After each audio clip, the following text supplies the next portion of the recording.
Good afternoon. Thank you, Liam, for the introduction. It's my great pleasure to be here today. And I have to say, this is the first time I'm expanding my social networks in the colon environment. So it's very exciting. So Dr. Forbes Blom has introduced, set the stage for what I'm going to talk about, so clinical applications of those concepts. My disclosure is that I'm receiving honorarium for this presentation from Nestle Health Sciences, and I received a research grant. I was the overall principal investigator for this clinical study of hypoallergenicity of whey extensively hydrolyzed formula with 2 HMOs. So what are the objectives for my talk? My objectives are to describe the physiologic role of HMOs in the development of oral tolerance in infancy, a little bit similar to what Liz has done, but also to describe and primarily describe the emerging evidence supporting the addition of HMO as an important component of hypoallergenic whey extensively hydrolyzed formula for the management of cow's milk protein allergy. So some of that will be, enforcing the message that Liz has already given to you, saying that the breast milk is really the gold standard for infant nutrition. So there's a good reason why HMOs compose the, the third most prevalent or the largest component in the solid fraction of human breast milk.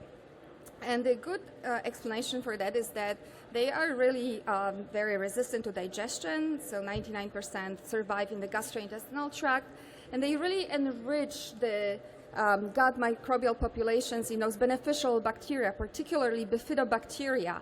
And you know that bifidobacteria are really a great source of short-chain fatty acids that are important for development of oral tolerance in the gut.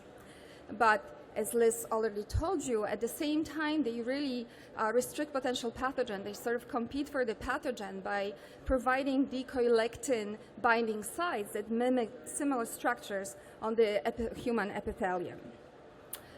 But there is another sort of facet to the function of the HMOs, or the benefits of HMOs, is that there's some evidence in vitro that they may have a direct effect on monocyte dendritic cells that are presenting antigens to T-regulatory lymphocytes, and basically expand those Tregs and also stimulate them to produce interleukin-10, again, the cytokine that is really very important in oral tolerance induction. So on the left graph, you're seeing just the flow cytometry showing that addition of the HMOs, even in the presence of LPS, is expanding the population of CD25 positive, FOXP3 positive T cells, which is the phenotype of the regulatory T cells. And then on the right in the panel B, you just see the statistical significance in that expansion. And in the panel C, you see increasing production of IL-10. So this is very, very important, because even sort of independently, in the test tube, independent of the presence of the microbiota, this is really driving the tolerogenic immune responses. So just to reinforce also that HMO composition varies between women, it only partially depends on genetics, but also not on epigenetics. But it might explain why sometimes the studies we look at the breastfeeding provide some conflicting results. So HMO fucosylation is mediated by two enzymes. One is coded by secretor gene and another one by the Lewis gene, which also determine the mother's secretor and Lewis blood status.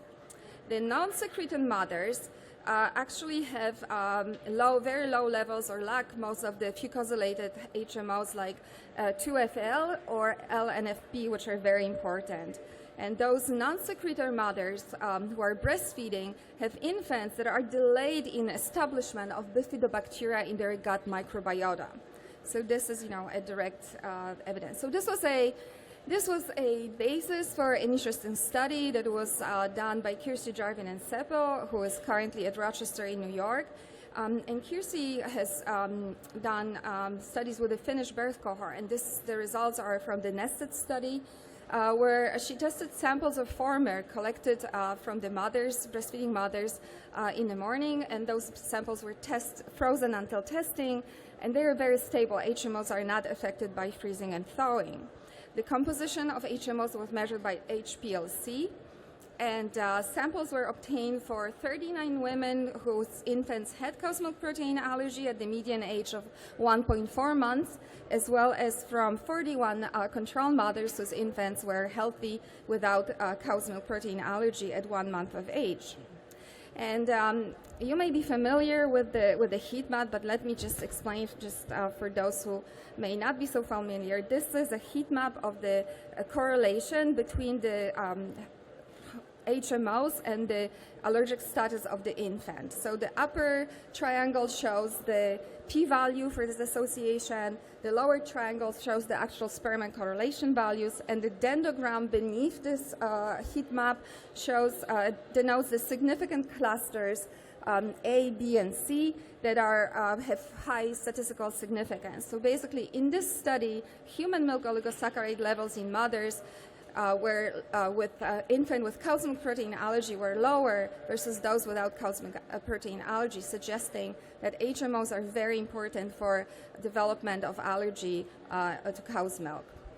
So now I'm moving on to clinical trials, so clinical evidence. So this is hypothetical sort of underlying baseline or rationale why we're thinking that adding HMOs to infant formula is a good idea. So the first question is infant formula with HMO well tolerated by healthy infants? I'm going to show you the results of a study, a randomized controlled trial of partially hydrolyzed whey-based infant formula with containing 2FL, so one of those HMOs, and Bifidobacterium lactis. And this study was done in healthy infants early in life, since 2 weeks of age. They were randomized to either the test formula containing both components, so HMO and Bifidobacterium lactis, or to the control formula just containing B lactis without HMO.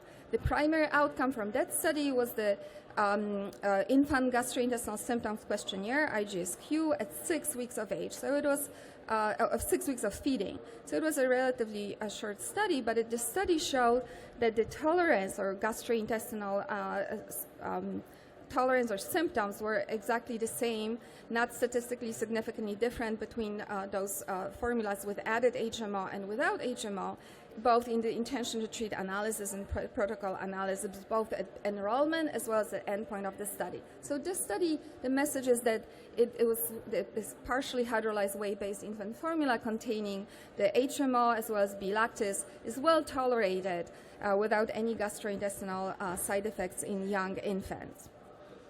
Another important question, does infant formula with HMO support growth and reduce infections in healthy infants? So Liz gave you some background on why is it possible, or what is the theoretical explanation for that. So it was tested in another multi-center randomized trial in healthy infants. This time it was an intact cow's milk formula, but supplemented with 2 HMOs, 2FL and LN and T, so those are the most important ones. Healthy infants were enrolled within the first 2 weeks of age. They were formula fed. Of course, breastfed infants are excluded from those interventions because we want to interfere with breastfeeding. And they were randomized 1-to-1 to a feeding with the test formula with HMO or to the feeding with the control formula without HMO. This phase of the blinded phase lasted 6 months. But the primary endpoint was weight gain through 4 months. Then the study was unblinded and continued for additional 6 months until infants reached 12 months of age. And the secondary endpoints included additional anthropometric measures, gastrointestinal tolerance, behavior, as well as morbidity through age 12 months. So this, can see clearly that there was no difference in weight, length, head circumference, and BMI Z-scores between the 2 formulas, suggesting that adding HMO to the formula is very well tolerated and does support normal growth. Additionally, similarly to what Liz has showed you in a slightly different form, Infants fed with this formula supplemented with HMO had significantly fewer reported infections, bronchitis, as well as lower respiratory tract infections, as well as antibiotics and antipyretics use. So you see the forest plot, and you see significantly decreased odds ratios through the different stages in the first year of life. So this is an added benefit of including HMOs in the infant formulas. So now moving on to the study that we're actually presenting at this meeting, which answered the question, is hypoallergenic formula with HMO safe in infants with cow's milk protein allergy? So this was a multi-center randomized clinical trial in infants with IG-mediated cow's milk protein allergy, which was conducted in 11 sites in the US, which is registered at clinicaltrials.gov. And this is it was called IVORIS study.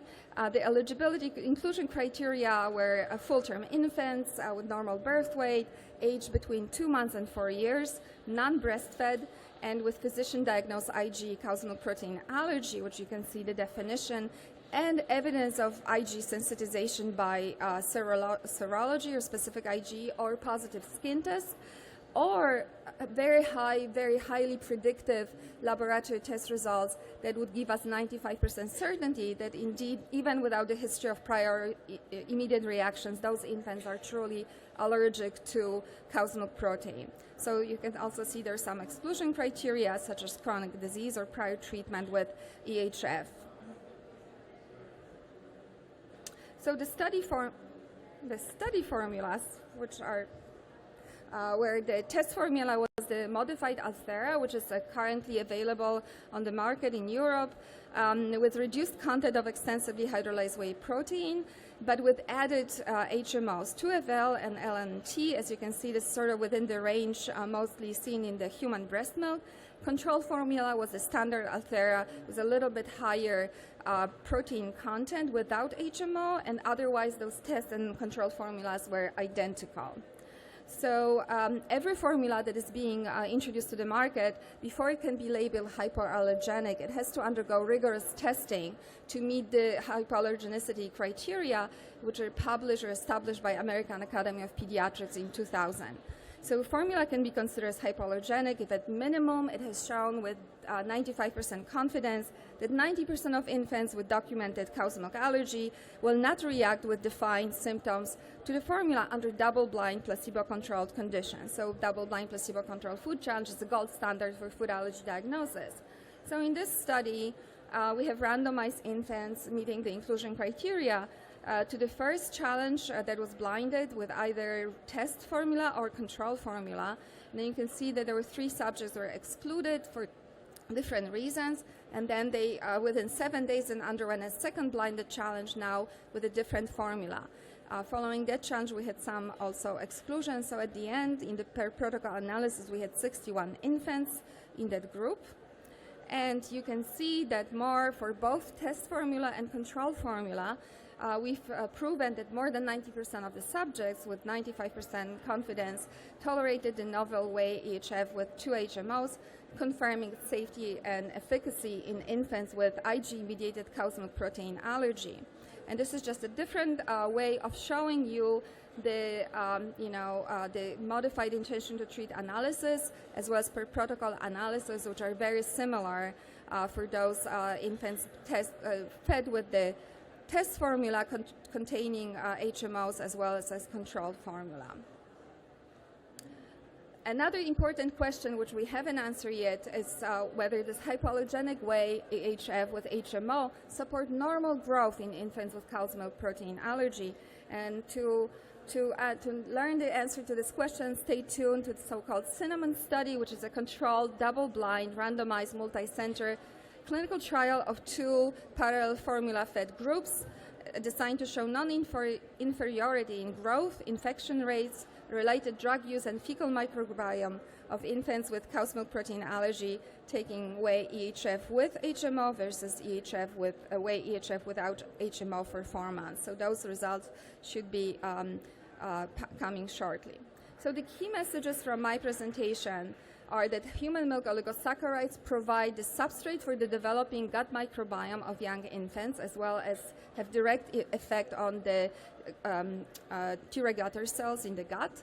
HMO composition of human breast milk influences development of cow's milk protein allergy. So women that produce or secrete very little of HMOs have higher risk of having infants from those mothers have higher risk of developing cow's milk protein allergy.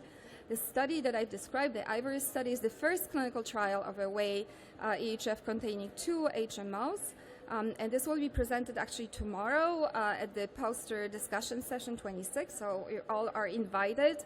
And the conclusion from the study was that the EHF with 2FL, the whey-based EHF with 2FL and LNT, was tolerated by more than 90% of infants and children with IG-mediated cow's milk protein allergy, thus meeting the rigorous criteria of the American Academy of Pediatrics for hypoallergenicity.